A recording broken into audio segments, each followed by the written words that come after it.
इस वीडियो के शुरू होने से पहले आप अपने हेडफोन्स या ईयरफोन्स ज़रूर लगा लें। दिवाली की मस्ती में तीनों दोस्त महेश, अनुराग और राजू खूब मज़े कर रहे थे कि मस्ती मजाक में महेश और अनुराग में लड़ाई होने लगी। अब बच्चों की लड़ाई थी तो किसी ने ज़्यादा गौर ही नहीं किया। उसी लड़ाई झगड़े में महेश ने गुस्से में आकर अपने पास में पड़ा एक ईंट का टुकड़ा उठाया और ज़ोर से अनुराग के सर पे फेंक के मारा। अनुराग मौके पर ही बेहोश हो गया। उसके सर से काफ़ी तेज़ खून बहने लगा था तो आसपास काफ़ी भीड़ जमा हो गई। और जब ये बात महेश के पिताजी यानी पंडित राम आनंद जी को पता चली तो गुस्से में महेश को उन्होंने बहुत मारा और गुस्से में डांटते हुए उन्होंने महेश से कहा, अरे मूर्ख, तेरी जैसी औलाद से तो मैं बेऔलाद ही अच्छा था। ना जाने कौन से बुरे कर्मों का फल भुगत रहा हूं मैं, जो तू मेरे घर में पैदा हो गया।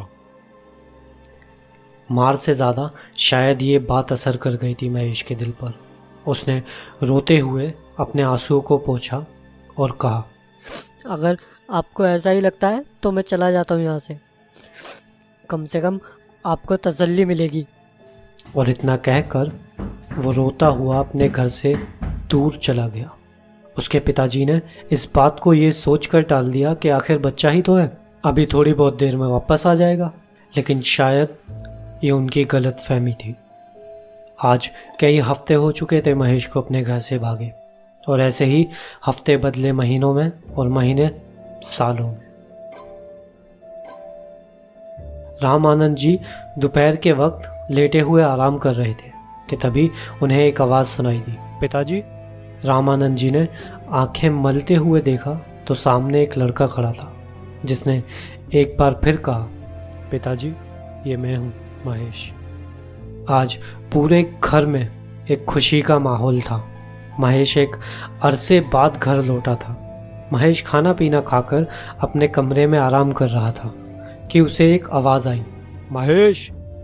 उसने खिड़की में से झांक कर देखा तो नीचे उसी की उम्र का एक लड़का खड़ा हुआ था। उसने महेश को देखते हुए बोला, अबे नीचे नहीं आएगा क्या? मैं हूँ राजू। महेश उसे देख फूले नहीं समाया। काफ़ी खुश था महेश अपने बचपन के दोस्त राजू से मिलने के लिए। दोनों दोस्तों ने काफ़ी देर तक बातें की और फिर जब काफ़ी रात होने लगी तो महेश ने राजू से कहा, चल यार, अब काफ़ी वक्त हो गया है, मैं चलता हूँ घर। बाबा भी फिक्र कर रहे होंगे, अब कल मुलाकात होगी। इतना कहकर दोनों अपने अपने घर के लिए चल दिए कि महेश को पीछे से किसी ने आवाज़ लगाई, ओ भाई साहब, सबसे तो मिल लिए, अब हमसे भी मिल लो। उसने पलट कर देखा तो पीछे एक लड़का खड़ा था। उसने महेश को बोला, अबे मैं हूँ अनुराग। अनुराग उसका वही दोस्त था जिसे बचपन में महेश पत्थर मार के भागा था।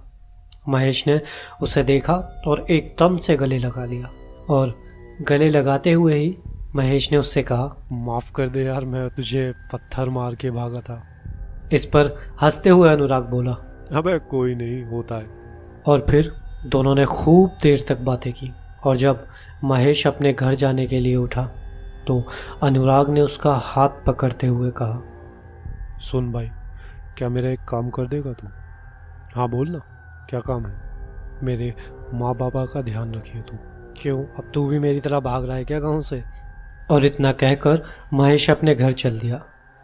महेश अपने घर में घुसा ही था कि उसके पिताजी ने उसे रोकते हुए पूछा, बेटा कहाँ चले गए थे तुम?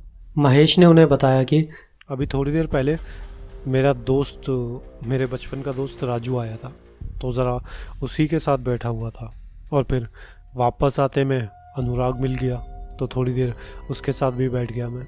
अनुराग का नाम सुनकर महेश के पिता के चेहरे का रंग एकदम से उड़ गया और उनकी कपकपाती हुई आवाज़ में उन्होंने महेश से पूछा, कौन?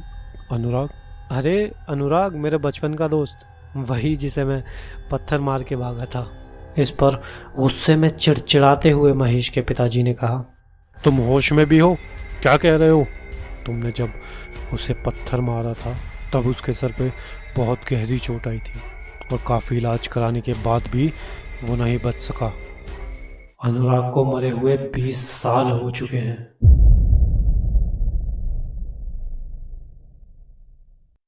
दरअसल जो रास्ते में महेश को मिला था वो उस दुनिया के लोगों में से था जो इस दुनिया के होकर भी इस दुनिया के नहीं होते।